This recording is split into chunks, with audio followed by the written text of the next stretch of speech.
இன்னைக்கெல்லாம் எக்ஸாம் எல்லாம் நம்ம என்ன எதிர்பார்த்தோமோ அதுல இருந்து மாறுபட்டு கேட்கறாங்க. போலீஸ் எக்ஸாம்ல கூட தமிழ் வந்து எவ்வளவு டஃபா இருந்ததுன்னு உனக்கு தெரியும். அதனால இந்த எஸ்ஐ எக்ஸாம்ல தமிழை விளையாட்டு போக்குல எடுத்துக்காத.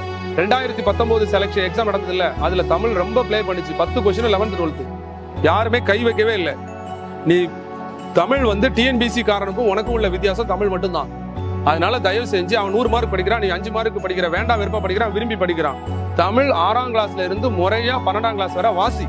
தமிழ் தானே, நீ தான் இங்கிலீஷ் தெரியலன்றியா, அப்ப தமிழையாவது வாசி.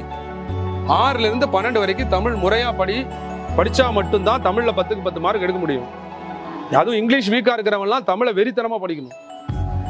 புரியுதா? ஏன்னா இங்கிலீஷ்ல உன்னை வீழ்த்திடலாம், ஆனா தமிழ்ல உன்னை வீழ்த்த முடியாதுன்ற அளவுக்கு படி.